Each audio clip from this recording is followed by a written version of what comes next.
नमस्कार, स्वागत है आप सभी का डीएनएस एजुकेयर के इस ऑनलाइन लर्निंग प्लेटफॉर्म पे। महात्मा गांधी काशी विद्यापीठ में अगर आप भी लेना चाहते हैं एडमिशन, तो आपके एडमिशन से संबंधित कुछ अपडेट्स है जिसकी चर्चा हम करेंगे और आपको बताएंगे कि जो 10 जून से काउंसलिंग की प्रक्रिया शुरू हो रही है, उसमें कौन कौन सा अभ्यर्थियों को पार्टिसिपेट करना है, साथ ही साथ जो और कोर्सेज हैं उनमें काउंसलिंग और एडमिशन की प्रक्रिया कब शुरू होगी, इन तमाम विषयों पे एक एक करके हम चर्चा करेंगे।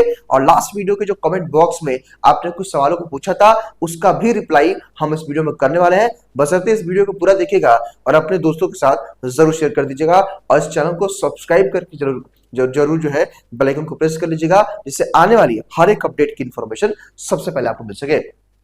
देखिए, काशी विद्यापीठ की ऑफिशियल वेबसाइट है, वहां पे हम नोटिस की चर्चा करेंगे, लेकिन आज हम इन 4 विषयों पे एक एक करके चर्चा करेंगे कि भाई आपके कोर्स की काउंसलिंग कब शुरू होगी, किस कोर्स की काउंसलिंग के बच्चों को कब जाना है, ये कैसे पता चलेगा, और आपके जो मेन मैक्सिमम बच्चों को जो डाउट कंफ्यूजन अभी भी बरकरार है कि सर कितने परसेंट पे एडमिशन होगा, उसको लेकर के हम चर्चा करेंगे और काउंसलिंग के डॉक्यूमेंट को लेकर के भी हम चर्चा करने वाले हैं। लेकिन मैं देख रहा हूं कि आप लोग काफी परेशान हैं।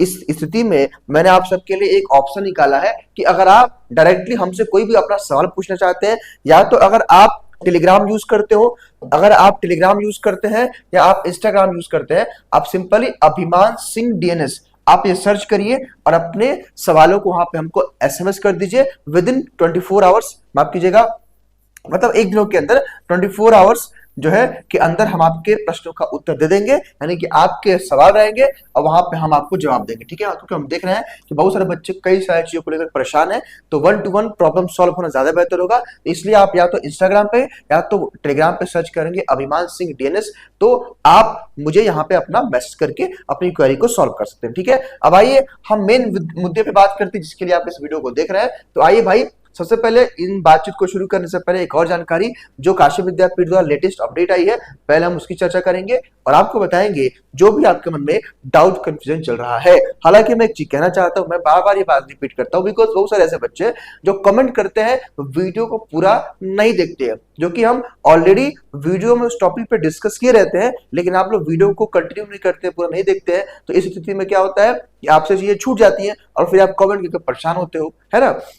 देखिए भाई, कमेंट करेंगे, वीडियो को नहीं देखेंगे तो उसका कोई मतलब नहीं निकलेगा। ठीक है, क्योंकि देखिए जो बातें बता दी गई हैं इस वीडियो में फिर थोड़ी आपको बताया जाएगा। ठीक है, थोड़ा सा आपको पेशेंस रख के देखना पड़ेगा। अब यहाँ पे एक तो डेट ये है कि भाई करेक्शन का डेट, देखिए यहाँ पे अब आपके कोर्स में ना करेक्शन का डेट का मौका फिर से आपको मिल गया है। अब अगर आप जो है करेक्शन नहीं किए थे तो एक अच्छा मौका है, क्योंकि बहुत सारे बच्चे नहीं भी कर पाए थे। तो अगर आप करेक्शन नहीं किए, देखिए तो आपको मौका क्या मिला है, 11 जून और 12 जून, यानी कि 11 और 12 जून के बीच में आप लोग अपने फॉर्म में करेक्शन कर सकते हैं। अब करेक्शन में कैसे करना, देखिए एकेडमिक डिटेल मेनली आपको वहां पे सही करना है और आपको को करेक्शन कैसे करना है, इसके लिए आप जब वीडियोस पे आएंगे हमारे इस प्लेटफॉर्म के डीएनएस एजुकेयर के, जहां पे आप नीचे आएंगे, देखिए हमने करेक्शन को लेकर के वीडियो हमने बनाया था यहाँ पे, और आप देखेंगे कहां के, हाँ देखिए ये तो करेक्शन कैसे करना है, ये वीडियो आप देख करके अपना करेक्शन कर लीजिएगा। एकेडमिक डिटेल अर्थात 10-12 या 10-12 की जो अपडेट है, मतलब मार्क्स अपडेट करना इसमें होता है जरूरी, इस काम को जरूर करिएगा, अदरवाइज आपको दिक्कत होगा। ठीक है, उसके बाद मैं आपसे एक चीज और कहता हूं कि आप हमारे प्लेटफॉर्म के प्लेलिस्ट के सेक्शन में आइए और जहां पे हमने आप सभी की सुविधा के लिए बनाया हुआ है MGKP admission process 2025 all important informative videos. यहाँ पे जब आप टाइप करेंगे तो जो आप लोग एक था ना टॉपिक की सर काउंसलिंग के समय कौन कौन सा डॉक्यूमेंट लेके जाना है, तो काउंसलिंग के लिए डॉक्यूमेंट के लिए ये पुराना वीडियो मेरा देख लीजिएगा, ये वीडियो, बाकी लेटेस्ट वीडियो जैसे ही हमको थोड़ा सा समय मिलेगा हम आपके लिए एक नया वीडियो बना देंगे, इसको देख लीजिएगा। उसके बाद पेड सीट के बारे में यहाँ पर चर्चा की गई है और यहाँ पे कुछ और बातें हैं, यहाँ पे कुछ छात्रों के रिव्यू है, यहाँ पे काउंसलिंग से संबंधित ये आप लोग देख लीजिएगा, बाकी नए वीडियोस इसमें अप टू डेट होते रहेंगे। ठीक है, तो ये काम आप लोग अपने हिसाब से कर लीजिएगा, ये आपके ऊपर है। बाकी आइए हम कुछ और विषयों पे चर्चा करते हैं जिसको लेकर के आप सब लोग परेशान हैं। अब देखिए भाई, अब जो है यहाँ पे जो आप लोग का जो पहला प्रश्न था, यहाँ मैं आपके प्रश्न को पढ़ूंगा और आपके प्रश्नों का उत्तर भी दूंगा। देखिए ये क्या है, यहाँ पे क्या है, list of the candidates for counselling, ऐसे ही मेरिट लिस्ट आएगी। मेरिट लिस्ट जो आप लोग कह रहे हैं कि सर मेरिट लिस्ट कैसे आ गया, देखिए जो आप लोग का प्रश्न है, देखिए आप लोग का प्रश्न क्या है कि सर मेरे कोर्स की काउंसलिंग कब होगी। तो देखिए भाई, आपके सभी कोर्स की काउंसलिंग अब तो चूंकि विद्यापीठ ने क्या कर दिया है कि भाई 11 और 12 जो है जून तक आप लोगों को करेक्शन करना है फॉर्म में, ठीक है। तो मतलब करेक्शन का मतलब कि एडिट करना है, मतलब उसमें अपना एकेडमिक डिटेल डालना है। तो उस केस में आप मान के चलिए कि अब 12 जून के बाद ही आपके कोर्स में काउंसलिंग होगा, यानी कि 12 जून के बाद ही आपके कोर्स में काउंसलिंग स्टार्ट होगा। अब जो है कि सर किसको काउंसलिंग में जाना है ये हमको कब पता चलेगा? तो देखिए भाई सिंपल सी बात है, देखिए यहाँ पे ध्यान से मेरी बात समझिएगा, अदरवाइज आप परेशान रहेंगे तो इसका कोई मतलब नहीं निकलेगा। देखिए भाई मैं आपको समझा रहा हूँ, यहाँ पे ध्यान से देखिए। जब यहाँ पे आप आएंगे, जैसे मैंने इस नोटिस को दिखाया, तो देखिए सिंपली पहले क्या होगा ना कि जिस भी कोर्स में काउंसलिंग की डेट आएगी, मान लीजिए आपका बीए कोर्स है, बीकॉम है, बीएससी मैथ बायो एजी है, या बीए मास कम्युनिकेशन है, बीम्यूज है, बीएफए है, ठीक है। कुछ बीएफए के बच्चे कहते हैं सर आप हमारे बारे में कुछ बताते नहीं है। तो देखिए जो नोटिफिकेशन आएगी हम सभी के बारे में बताएंगे, लेकिन बशर्ते आप लोग वीडियो को पूरा देखा करिए। बीएफए हो गया, बीम्यूज हो गया, ठीक है। तो सिंपली कुछ नहीं करना है। देखिए जैसे मान लीजिए यहाँ पे क्या हुआ, ध्यान से देखिएगा मेरी बात और समझिएगा। यहाँ पे क्या लिखा है कि admission counselling list of the candidates for counselling in PG diploma in music therapy. कहने का मतलब है कि ऐसे ही लिस्ट आएगी, ठीक है। तो ऐसे वेबसाइट पे आती जाएगी, लेकिन अब तो करेक्शन का मौका मिला है तो आप 12 जून के बाद ही होगा, हालांकि इसके बीच में भी आएगा तो आपको हम बता देंगे, ठीक है। अब मान लीजिए कि मेरिट लिस्ट में नाम आएगा तो कैसे आपको पता चलेगा? देखिए इसके लिए सिंपली ऐसे लिस्ट आ जाएगी, ठीक है। अब देखिए यहाँ पे क्या लिखा है, यहाँ पे छात्र का फॉर्म नंबर है, उस छात्र का नाम है, और इसके पापा का नाम है, और उनका जेंडर है।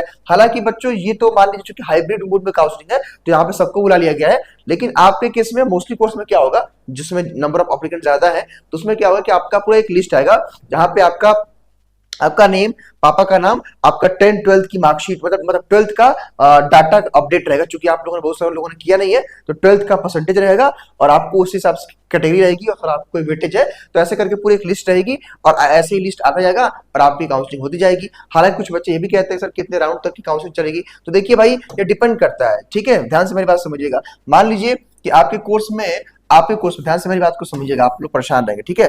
अब मान लीजिए भाई कि भाई विद्यापीठ के किसी कोर्स में 1000 सीट है, ठीक है, 1000 सीट है, ठीक है। और जब 1000 सीट है तो भाई विद्यापीठ को 1000 बच्चों को लेना है। यहाँ पे एक बात और ध्यान रखिएगा कि यहाँ पे पहले रेगुलर सीट का काउंसलिंग होता है, फिर पेड सीट का काउंसलिंग होता है। अब मान लीजिए कि फर्स्ट राउंड में विद्यापीठ ने बुला दिया कि भाई 200 बच्चे काउंसलिंग करा रहे हैं। अब 200 बच्चों ने क्या किया, काउंसलिंग करा लिया। हो सकता है कि उसमें से 185 बच्चे जाएं, 50 बच्चे काउंसलिंग छोड़ दें, ठीक। तो क्या होगा, 50 रह गया।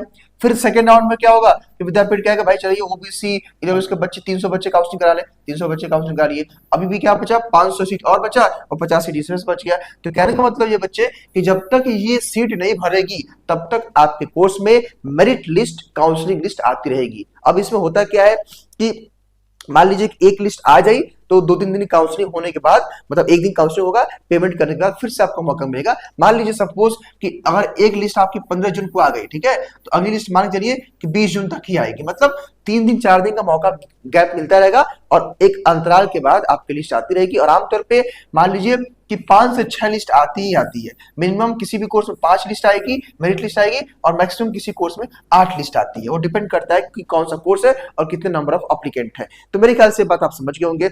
नेक्स्ट आप लोग का जो डाउट कंफ्यूजन है क्या है कि सर कितने परसेंट पे एडमिशन होगा। देखिए इसको लेकर के कई बार हमने चर्चा किया है कि ये डिपेंड करता है कि भाई उस कोर्स में नंबर ऑफ एप्लीकेंट क्या है। अब जैसे मैंने कहा था ना कि भाई किसी बच्चे का 70% है, किसी बच्चे का 69% है, किसी बच्चे का 68 जो है परसेंट है, किसी बच्चे का यहाँ पे 67% है, ठीक है। ये 4 बच्चे हैं और केवल 2 बच्चों को विद्यापीठ को लेना है, तो विद्यापीठ क्या करेगा, इन 2 बच्चों को ले लेगा। अब मान लीजिए कि इनमें से कोई एक बच्चा एडमिशन नहीं लिया तो इसको मौका मिल जाएगा, इसमें से किसी और को नहीं मिला, मतलब नहीं लिया एडमिशन, तो इसको मौका मिल जाएगा। तो कहने का मतलब ये कि जो है आपका ये घटते हुए क्रम में आपका मेरिट सूची आएगा और आपको एडमिशन का मौका मिलेगा, ठीक है। और रही बात काउंसलिंग डॉक्यूमेंट को लेकर के, तो काउंसलिंग डॉक्यूमेंट को लेकर के आप मेरा पुराना वीडियो देख लीजिएगा, लास्ट ईयर का कुछ सब कुछ वही है। बाकी नया वीडियो भी हम जल्दी अपडेट कर देंगे, थोड़ा सा समय मिलेगा तो। बाकी सारी बातें हमने बता दी है। और हाँ, आप सबको सुविधा के लिए भाई, चूंकि हम चाहते हैं कि आपके एडमिशन में कोई दिक्कत ना आए, चूंकि विद्यापीठ से ही मेरी पीजी की पढ़ाई चल रही है, तो मैं चाहता हूँ कि आपको एक सीनियर होने के नाते आपको गाइड कर सकूं, क्योंकि मैं भी कैंपस में हूँ, आप भी कैंपस में हमारे आने वाले हैं, तो मैं आपको पूरी तरह से इस पूरी जर्नी में गाइड करने वाला हूं, एडमिशन की पूरी प्रक्रिया में। बस आप या तो टेलीग्राम पे या तो इंस्टाग्राम पे हमें मैसेज करके अपने सवालों को पूछ सकते हैं। चिंता करने की आवश्यकता नहीं है, ये प्लेटफॉर्म, ये डीएनएस आपकी हर संभव हेल्प करता रहेगा। फिलहाल इस वीडियो में कल इतना ही। स्वस्थ रहिए, मस्त रहिए और देखते रहिए डीएनएस एजुकेयर।